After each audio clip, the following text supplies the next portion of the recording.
ഉമ്മൻചാണ്ടിയെ ചൊറിഞ്ഞത് പോരാഞ്ഞ് ചാണ്ടി ഉമ്മനെയും ചൊറിഞ്ഞ് മറുനാടൻ ഷാജൻ. ഉമ്മൻചാണ്ടി എന്ന കരുത്തനായ ജനനായകനെ വീഴ്ത്തുവാൻ സോളാർ കേസ് എന്ന നാറ്റക്കേസ് ഉപയോഗിച്ചെങ്കിൽ അപ്പൻ വീഴുമ്പോൾ കരുത്തോടെ പൊങ്ങുവാൻ സാധ്യതയുള്ള മകനെയും വീഴ്ത്തുവാൻ ഉപയോഗിച്ച തന്ത്രം അപ്പന് ചികിത്സ നിഷേധിക്കുന്ന മകൻ എന്ന വ്യാജപ്രചരണമായിരുന്നു. ഉമ്മൻചാണ്ടിയെ സോളാർ കേസിൽ പെടുത്തിയത് അദ്ദേഹത്തോടൊപ്പം നടന്ന കോൺഗ്രസ് നേതാക്കളും അവർ നൽകിയ കുരുക്കുപയോഗിച്ച് വീഴിച്ചത് പിണറായി വിജയനുമായിരുന്നു എന്നത് പകൽ പോലെ വെളിപ്പെട്ട കാര്യമാണ്. കാരണം ഉമ്മൻചാണ്ടി എന്ന നേതാവ് ഇല്ലാതാകേണ്ടുന്നത് രണ്ടും കെട്ട രാഷ്ട്രീയ പ്രതിയോഗികളുടെ ആവശ്യമായിരുന്നു. അവർ അതിന് സരിതയെ സമർത്ഥമായി ഉപയോഗിച്ചു. അതുപോലെ ഉമ്മൻചാണ്ടിക്ക് ചികിത്സ നിഷേധിക്കുന്നു എന്ന വ്യാജ വാർത്തയുടെ പ്രഭവസ്ഥാനം ഉമ്മൻചാണ്ടിയുടെ അനുജൻ അലക്സിന്റെ വീട്ടിൽ നിന്ന് തന്നെയായിരുന്നു എങ്കിൽ അതിനെ കത്തിച്ചത് ഉമ്മൻചാണ്ടി ഇല്ലാതായാൽ ആ മണ്ഡലത്തിൽ കയറി കിടക്കാമെന്ന് കരുതിയ ചില കോൺഗ്രസ് നേതാക്കളും ആളിക്കത്തിച്ചത് പാലായിലെ മാണിച്ചക്കനുമാണ്. മാണിച്ചക്കൻ ഈ പണിക്കിറങ്ങാൻ കാരണം അപ്പൻ മാണി പോയതോടുകൂടി മകന്റെ അഡ്രസ്സ് പോയി. കോട്ടയത്ത് കേരള കോൺഗ്രസ് എന്നത് ആന ചെരിഞ്ഞ കൊട്ടില് പോലെയായി. ആ സ്പേസിൽ ഉമ്മൻചാണ്ടിയുടെ ചക്കൻ കയറി വരുന്നത് മാണിച്ചക്കന് സഹിക്കാവുന്നതിനും അപ്പുറമായിരുന്നു. അതിനായി ലവൻ ആളിക്കത്തിച്ച കിംവദന്തിയായിരുന്നു ഉമ്മൻചാണ്ടിക്ക് ചികിത്സ നിഷേധിക്കുന്നു എന്നത്.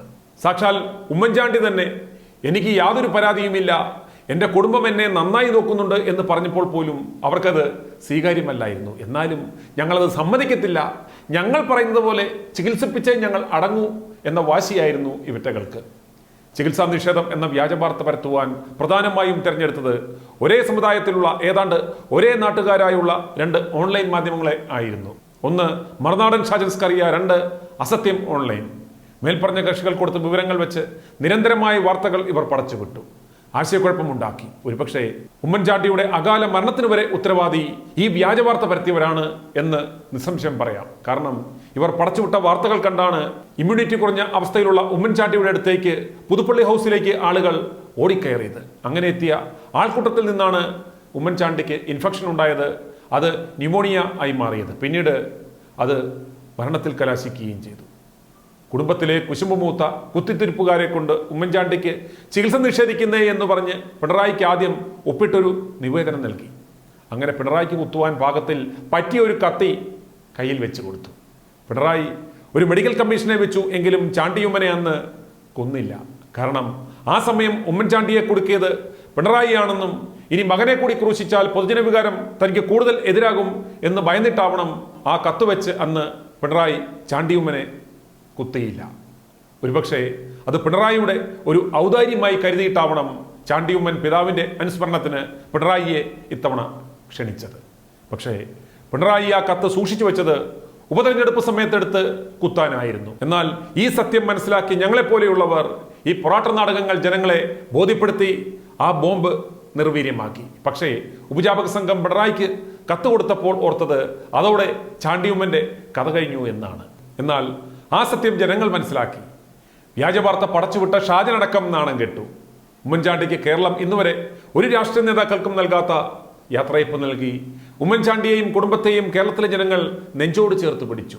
കുത്തിത്തിരിപ്പുണ്ടാക്കുവാൻ നടന്നവർ പോലും പിരിവെട്ടി നിന്നു. അപ്പന് ചികിത്സ നിഷേധിച്ച മകൻ എന്ന ഇമേജ് ഉണ്ടാക്കുവാൻ ഉപജാപകർ പരിശ്രമിച്ച മകനെ ഉപതെരഞ്ഞെടുപ്പിൽ ചരിത്ര ഭൂരിപക്ഷത്തോടെ പുതുപ്പള്ളിയിലെ ജനങ്ങൾ വിജയിപ്പിച്ചു വിട്ടു. മാണിക്കുഞ്ഞിനും അസൂയമൂത്ത കുടുംബക്കാർക്കും അത്യാഗ്രഹികളായ ചില കോൺഗ്രസ് നേതാക്കൾക്കും മറുനാടൻ ഷാജനുമടക്കം താങ്ങാവുന്നതിനപ്പുറമായിരുന്നു ഈ വിജയം. ചാണ്ടിയുമ്മനെ ഇകഴ്ത്തുവാനുള്ള അവസരം അവർ പാർത്തു നടന്നു. രാഹുലിന്റെ വിശ്വസ്തനായി മാറുന്നതും കുരപ്പട ഗ്രാമപഞ്ചായത്ത് LDFിന്റെ കയ്യിൽ നിന്നും തിരിച്ചുപിടിച്ചതും ലോക്സഭാ തെരഞ്ഞെടുപ്പിൽ പുതുപ്പള്ളി മണ്ഡലത്തിൽ നിന്ന് ഫ്രാൻസിസ് ജോർജിന് 33,000-ലധികം വോട്ടുകൾ കിട്ടിയതും ഇനി ദേശീയ തലത്തിൽ ചാണ്ടിയുമ്മന് ഉയർന്ന പദവി അടക്കം കിട്ടുവാനുള്ള സാധ്യതകളും കണ്ടപ്പോഴാണ് പുതിയ കുത്തിത്തിരിപ്പുമായി ഇപ്പോൾ പഴയ കുത്തിത്തിരിപ്പ് സംഘം വീണ്ടും കളത്തിലിറങ്ങിയിരിക്കുന്നത്.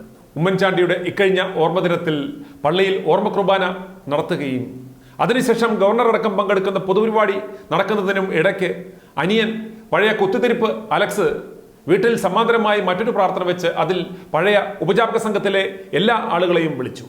ഉമ്മൻചാണ്ടിക്കൊപ്പം നിന്ന് പണി കൊടുത്ത കോട്ടയത്തെ കരിമ്പനടിച്ച ഒരു നായരാണ് ഈ സമാന്തര പരിപാടിക്ക് അധ്യക്ഷത വഹിച്ചത്. ഇവർ ചെയ്യേണ്ടിയിരുന്നത് കുടുംബാംഗങ്ങളോടൊപ്പം അവർ തയ്യാറാക്കിയ ആ പരിപാടിയോടൊപ്പം കൂടുക എന്നതായിരുന്നു. അതുപോലെ സോളാർ വിഷയത്തിൽ ഉമ്മൻചാണ്ടിയെ ഏറ്റവും കൂടുതൽ ആക്രമിച്ചത്, വേദനിപ്പിച്ചത്, നാണം കെടുത്തിയത് മറുനാടൻ ഷാജനായിരുന്നു. ഒടുക്കം സത്യം മനസ്സിലാക്കി ഉമ്മൻചാണ്ടിയുടെ വീട്ടിൽ പോയി കാലിൽ വീണ് മാപ്പിരുന്നു. തുടർന്നും ഉപജാപക സംഘത്തിന്റെ പിണിയാളായി ചികിത്സാ വിവാദമുണ്ടാക്കി മകനെ അടക്കം നശിപ്പിക്കുവാൻ ശ്രമിച്ച മറുനാടൻ ഇപ്പോൾ ഉമ്മൻചാണ്ടിക്ക് വേണ്ടി മുതലക്കണ്ണീർ പൊഴിക്കുന്നത് കാണുക.